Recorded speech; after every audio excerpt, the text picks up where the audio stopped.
नमस्कार दोस्तों, आज मैं आपको सुनाने जा रहा हूं एक ऐसी कहानी जो सुनकर शायद आप यकीन न करें। ये कहानी है संघर्ष, धैर्य और कर्मठता की। ये कहानी है एक छोटे से गांव से उठे उन भाइयों की जिन्होंने अपनी मेहनत और लगन से ऐसा साम्राज्य खड़ा किया कि आज उनकी कंपनी पेप्सी और हल्दीराम जैसी दिग्गज कंपनियों को टक्कर देती है। लेकिन दोस्तों, इस सफर की शुरुआत होती है 1970 के शुरुआती दशक से। गुजरात के जामनगर जिले का एक छोटा सा गांव धुंधोराजी, आबादी मुश्किल से 1500 से 2000 लोग। यहाँ का हर घर खेती पर निर्भर था। बिजली नहीं, साधन नहीं, बस मेहनत और उम्मीद के सहारे जीते थे लोग। इसी गांव में रहता था वीरानी परिवार, एक बेहद गरीब किसान का परिवार। न साइकिल, न साधन, न सुख सुविधा। लेकिन जिंदगी की सबसे बड़ी मार तब पड़ी जब लगातार बारिश ने धोखा दिया। फसलें सूख गईं, खेत बंजर हो गए और गांव अकाल की चपेट में आ गया। सोचिए दोस्तों, ऐसे हालात में जी रहा एक 15 से 16 साल का लड़का आगे चलकर अरबों का बिजनेस खड़ा करेगा। क्या आप यकीन कर सकते हैं? जब हालात असहनीय हो गए तो पोपट भाई वीरानी परिवार के मुखिया ने अपनी जमीन बेच दी। उन्होंने अपने बेटों को कुछ पैसे थमाए और कहा, अब गांव में कुछ नहीं रखा, शहर जाओ, अपनी राह खुद बनाओ। बस यहीं से शुरू हुई असली कहानी। भीखू भाई, चंदू भाई और मेघजी भाई कुछ रुपयों और सपनों के साथ राजकोट पहुंचे, जबकि छोटे कन्नू भाई गांव में ही रह गए। शहर में न अनुभव था, न पढ़ाई ज्यादा। चंदू भाई तो सिर्फ 10वीं पास थे। पहले खेती से जुड़ा धंधा करने की कोशिश की पर धोखा खा गए। फिर डेयरी बिजनेस सोचा, लेकिन पैसा डूब गया। मजबूरी में नौकरी ढूंढनी पड़ी और किस्मत ने इन्हें पहुंचा दिया राजकोट के एस्ट्रॉन सिनेमा में। कैंटीन बॉय की नौकरी, तनख्वाह सिर्फ 90 रुपये। भाई को मिलते थे 150 रुपये। काम छोटा था लेकिन जुनून बड़ा। टिकट चेक करना हो, पोस्टर चिपकाना हो, टूटी कुर्सी की मरम्मत करनी हो, हर काम दिल से किया। यही बना इनका पहला जीवन मंत्र, कर्म ही धर्म है। सिनेमा की कैंटीन में लोगों की सबसे ज्यादा डिमांड थी पोटैटो चिप्स की।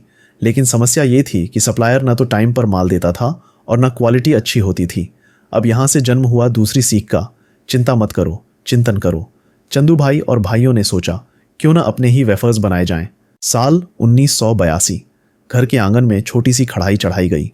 10,000 रुपये की लागत से मशीन बनवाई।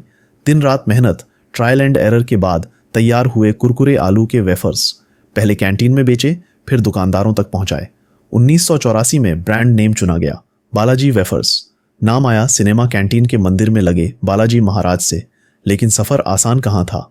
दुकानदार पैकेट लौटाते, फटे नोट थमाते, पेमेंट टालते।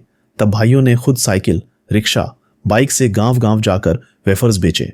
1989 में 50 लाख का लोन लेकर राजकोट में प्लांट लगाया। यह उस समय गुजरात का सबसे बड़ा वेफर्स प्लांट था। लेकिन मशीनरी बार बार खराब होती, इंजीनियर पैसे लूटते। हार मानने के बजाय चंदू भाई खुद इंजीनियर बन गए, मशीनें खुद रिपेयर की। तीसरा मंत्र, कूद पड़ो, ओवरथिंक मत करो। धीरे धीरे बालाजी वेफर्स गुजरात की पहचान बन गया। महीने का लाखों का कारोबार होने लगा। पेप्सी जैसी बड़ी कंपनी ने खरीदने का ऑफर दिया, लेकिन चंदू भाई ने ठुकरा दिया, क्योंकि उनके लिए ब्रांड सिर्फ बिजनेस नहीं था बल्कि लोगों का भरोसा था। आज 2000 से ज्यादा किसान, हजारों डिस्ट्रीब्यूटर्स और 7000 कर्मचारी बालाजी परिवार का हिस्सा हैं। यहां सेल्स टारगेट नहीं, सिर्फ सर्विस है।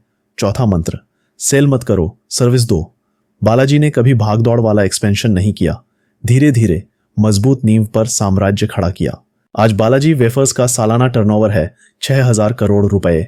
भारत में 4 फैक्ट्रियां, 50 से ज्यादा प्रोडक्ट्स, चिप्स, नमकीन, नाचोस, मूंग दाल, पॉप रिंग्स। 14 राज्यों में उपस्थिति और अब एक्सपोर्ट भी UAE, ऑस्ट्रेलिया, अमेरिका तक। गुजरात, महाराष्ट्र, राजस्थान, मध्य प्रदेश, इन राज्यों में बालाजी ने पेप्सी और हल्दीराम को भी पछाड़ दिया है। आज भी पूरा परिवार एक साथ बैठकर खाना खाता है। भाइयों और उनके बच्चों ने सामंजस्य से बिजनेस संभाला। 5वां मंत्र, मेरा मेरा नहीं, हमारा हमारा। इसीलिए परिवार में कभी लड़ाई नहीं हुई। दोस्तों, यह कहानी हमें सिखाती है कि हालात चाहे जैसे हों, मेहनत और ईमानदारी से रास्ता निकलता है। अवसर मिले तो उसमें कूद पड़ो, ज्यादा ओवरथिंक मत करो। टीम, किसान और ग्राहकों को संतुष्ट रखो, लाभ अपने आप आएगा। आज बालाजी वेफर्स सिर्फ एक कंपनी नहीं, बल्कि एक जीता जागता उदाहरण है कि कर्म ही धर्म है और नारायण का नाम लोगे तो लक्ष्मी अपने आप आएगी। तो दोस्तों, आपको इस कहानी से क्या सीख मिली? नीचे कमेंट में जरूर लिखें और अगर यह वीडियो इंस्पिरेशनल लगा तो इसे शेयर करें।